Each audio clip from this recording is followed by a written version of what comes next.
अब हम आ गए हैं स्वयं करें 4.5 में। 4.5 जो है इसमें कहा गया है नीचे के घरों को पूरा करो। देखिए एक नीचे एक तालिका दिया हुआ है, ठीक है। इसमें सिस्टम क्या है गुणा करने का, इसमें कहा गया है कि देखिए ये तो कॉलम होता है, आपको पता है ये कॉलम है, और ये जो है ऐसे करके इसे रो कहते हैं, ठीक है। ये रो है और कॉलम है। तो रो में देखिए यहां पर 5, 3, 4, -5, -8 ऐसे दिया हुआ है, और कॉलम में -4, -6 ऐसे सब दिया हुआ है। तो हमें क्या करना है, यहां से यहां तक जो इसका क्रॉस सेक्शन होगा, यहां से यहां इसका गुणा करके यहां लिख दें। तो यहां पर देखिए 5 है और ये -4 है, तो 5 और 4 का गुणा होगा तो 20, ठीक है। और दोनों का देखिए निशान अलग अलग है, इसलिए यहां पर होगा -20। उसी तरह से 5 और 6 का गुणा करेंगे तो 6 × 5 = 30, और दोनों का निशान अलग अलग है इसलिए माइनस। फिर 5 का 7 से गुणा करेंगे, 5 × 7 = 35, दोनों का निशान 1 है इसलिए प्लस। फिर 5 का गुणा 11 से करेंगे तो 11 × 5 = 55, और दोनों का निशान अलग अलग है इसलिए माइनस।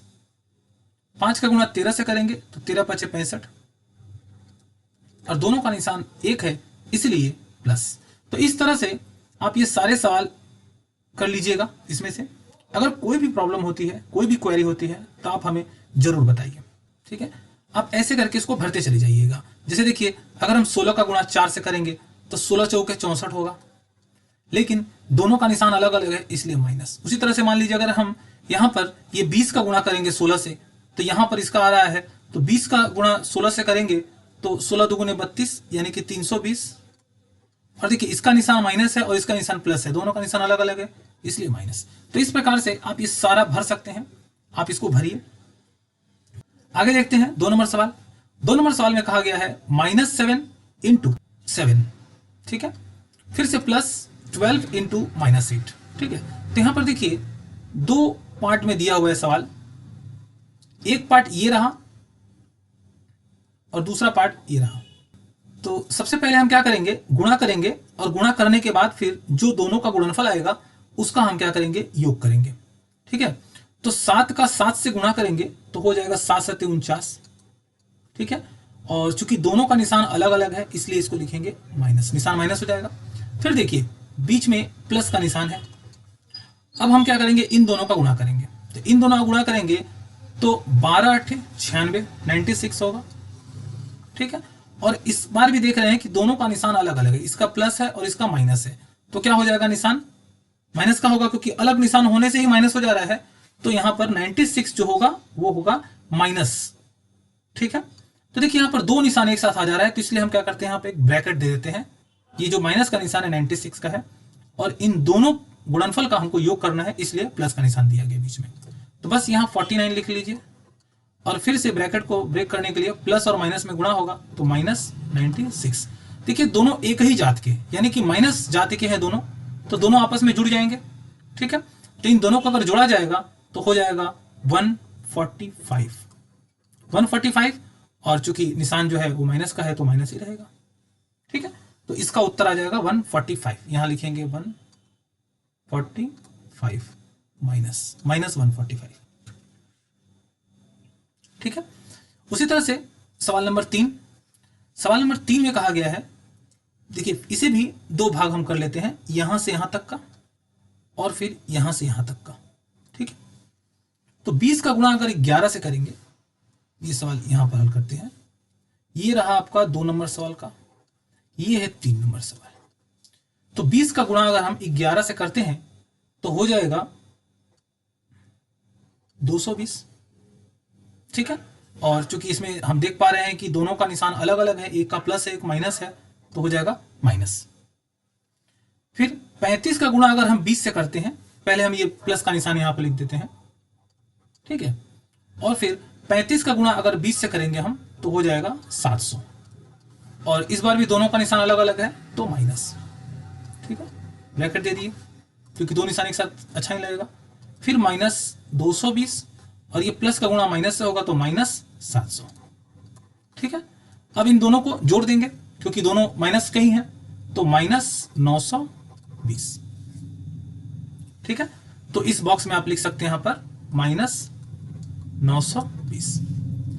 उसी तरह से यहां पर देखिए, यहां पर उत्तर में दिया हुआ है -100, -100 उत्तर में दिया हुआ है। आपको क्या करना है कि यहां पर कुछ ऐसी संख्या बैठानी है जिसे इस तरह का जो दो पार्ट में हम गुणा करके फिर जो गुणनफल का जो योग है उसका आ जाए कितना, 100 आ जाए। तो आप कुछ भी बैठाइए, जो भी आप चाहे बैठा सकते हैं, ठीक है। जैसे मान लीजिए आप चाहे तो इधर में 30 कर लीजिए और इधर में 70 कर लीजिए, ठीक है। और चूंकि माइनस है इसलिए हम क्या करेंगे, दोनों में एक तो माइनस रखना होगा, दोनों में अगर माइनस कर देंगे तो प्लस में हो जाएगा। तो इधर 30 करने के लिए हम क्या करेंगे, यहां पर -3 और यहां पर +10 कर दिए तो 30 हो गया। अब इधर हमें करना है क्या, 70। तो 70 करने के लिए यहां पर लिखेंगे -2 कर दिए और फिर 35 कर दिए। आप और भी कुछ मान करके कर सकते हैं। देखिए 35 दूने 70, ये माइनस में 70 हो गया और 10 या 30 हो जाएगा, तो दोनों मिलाकर 100 हो गया, माइनस माइनस दोनों था तो -100। तो इस तरह से आप अपना मन चाहा संख्या बैठाइए, लेकिन याद रखिए कि इस तरह से गुणा करके और जोड़ करके उसका मान -100 आना चाहिए। आप कमेंट बॉक्स में बताइए कि आपने क्या माना। चलिए अगला सवाल बनाते हैं, सवाल नंबर 5। इस बार देखिए, इस बार भी सेम, बार बार वैसे ही हो रहा है तो बहुत आसान हो जा रहा है इसको बना लेना। देखिए सबसे पहले हम क्या करेंगे, ये गुणा वाला पार्ट को इधर हल कर लेंगे, फिर ये भी गुणा वाला पार्ट को हल कर लेंगे और फिर जो गुणनफल आएगा उसको जोड़ देंगे, ठीक है। तो चलिए इस बार हम थोड़ा सा और शॉर्ट में कर लेते हैं। देखिए 4 चौके 16, तो ये -16 हो जाएगा, बोलिए -16 हो गया।